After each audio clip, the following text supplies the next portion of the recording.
Hi, I'm Rolanda Michelena from Standard Chartered. I'm here in my individual capacity.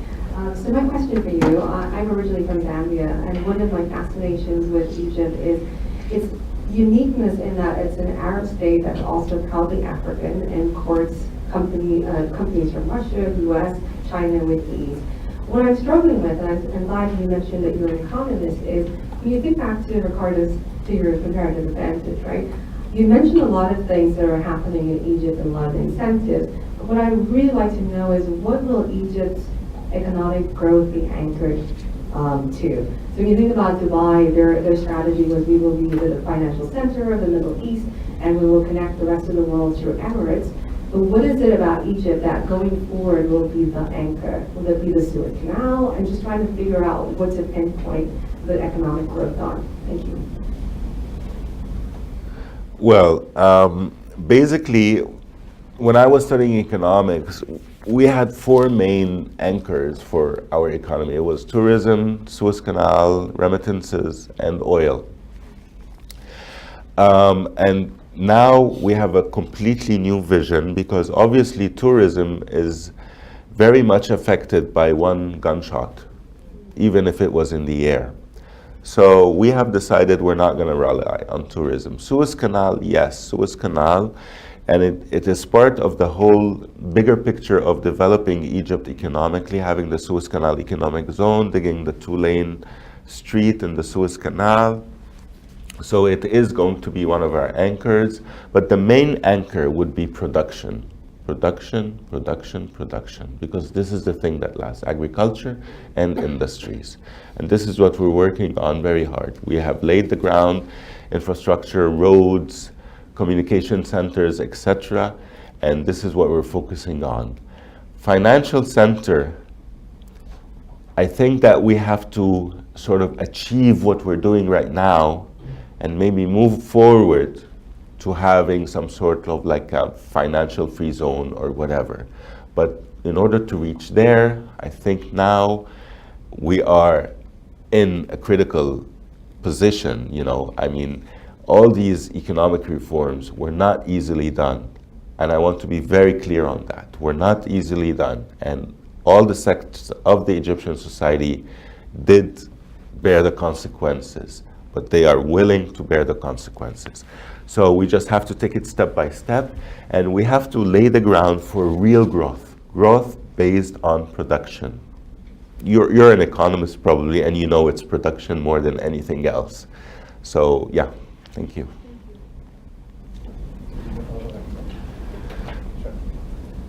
So my name is Mahesh. I work with Philips Lighting, now known as Signify.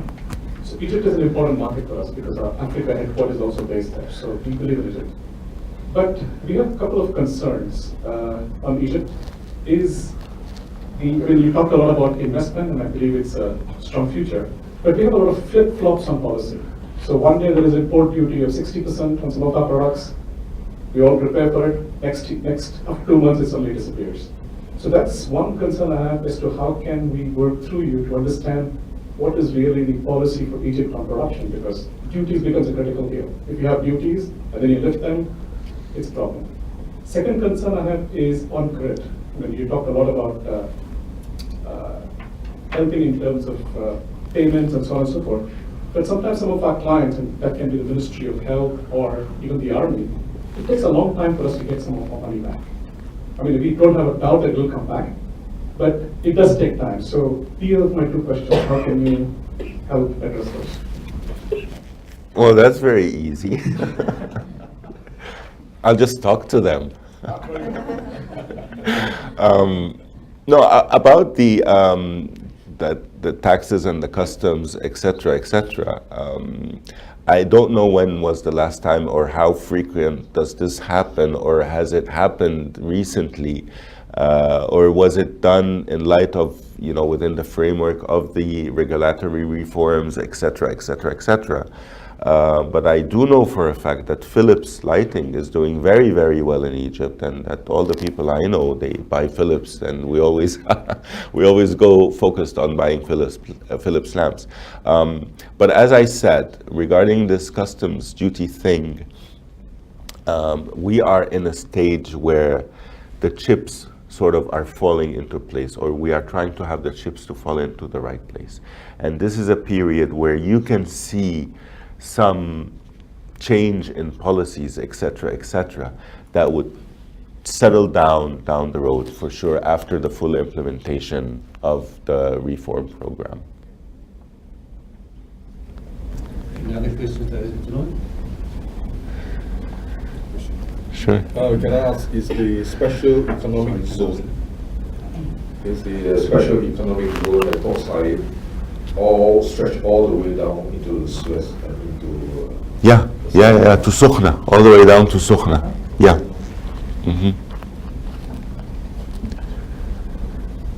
Your Excellency, I am from Philips Lighting as well.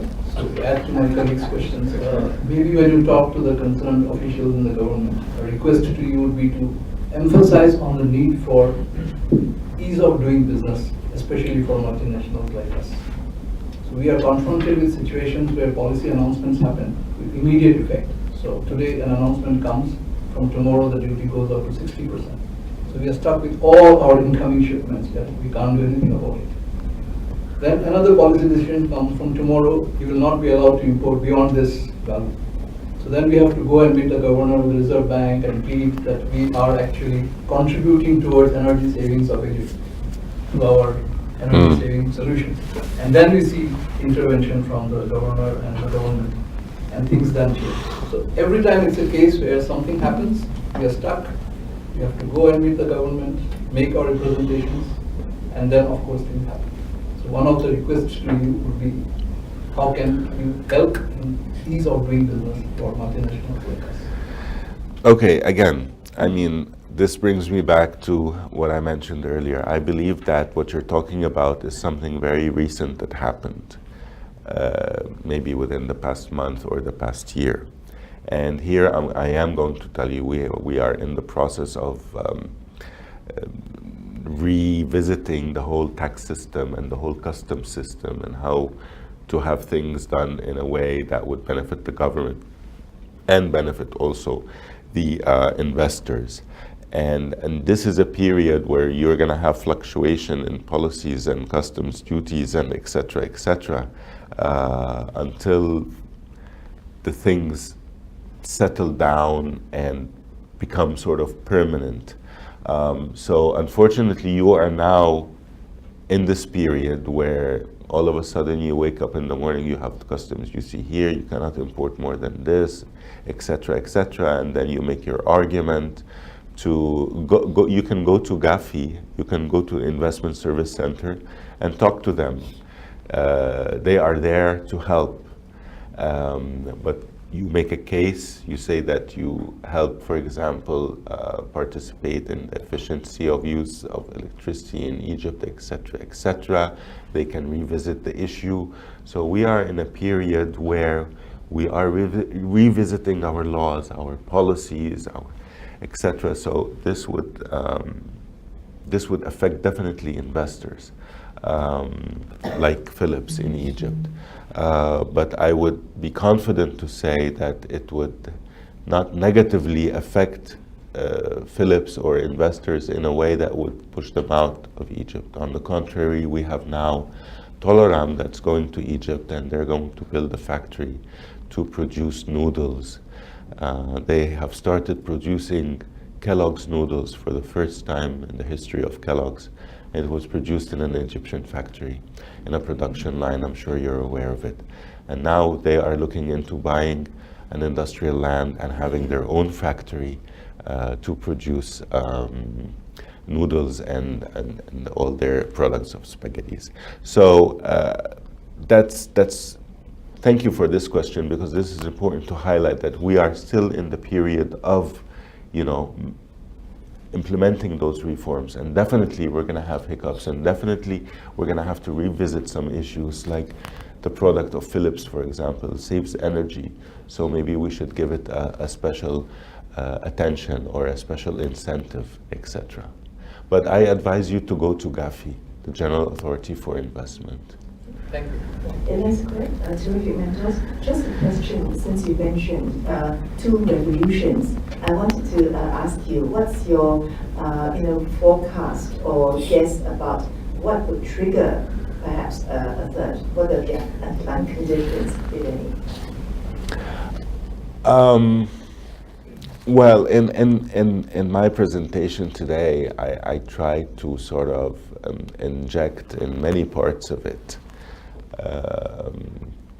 real factual proof on the direction and the will of the vast majority of the Egyptian people for the direction of the country that they are opting for, which is far away from political Islam. And here I want to say something which is clear, obvious to everyone. The Egyptian people are religious by nature. They go to the prayers on Friday, they fast Ramadan. The vast majority of the Egyptian people are religious by nature.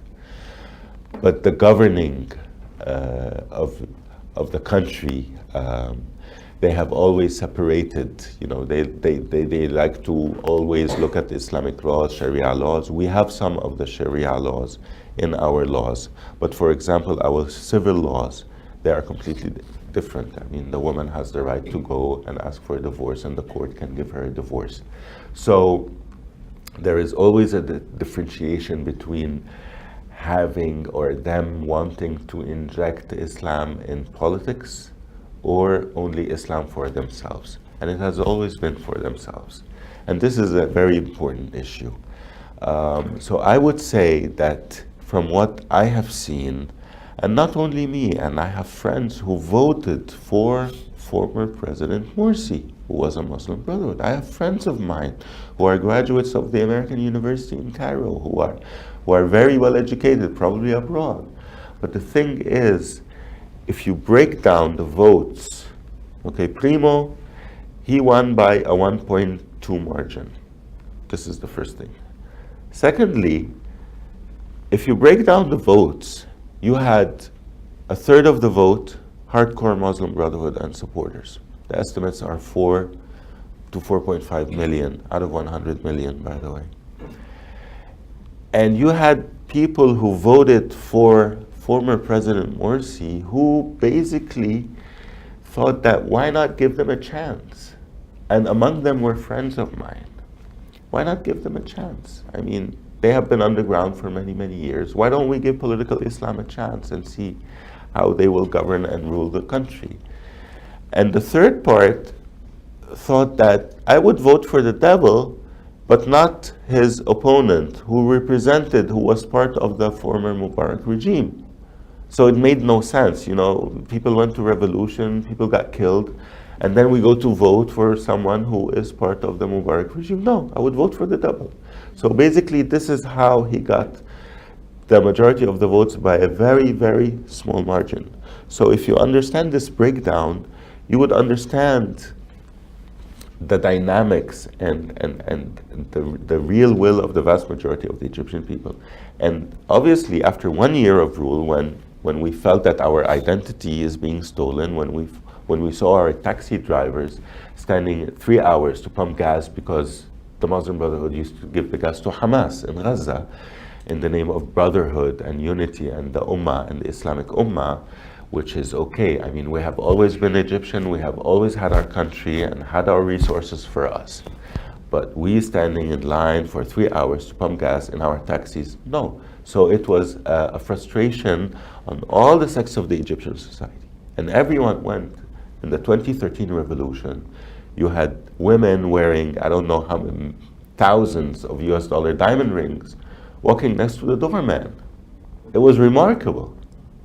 And not only in Cairo, it was, go back to the footage, Google it. I'm not gonna, So the way I see it is now, from what I've seen the development since 2013, it's not gonna be economics, because now even the lower middle and lower class of the society, they are bearing the consequences of these economic reforms. Why? In return for security and stability and economic prosperity. So I don't foresee a revolt for economic conditions. I would see a more resentment towards political Islam if things start to rise one more time. Hi, so it's Jason. I'm in private equity real estate. Like your own, I'm South African.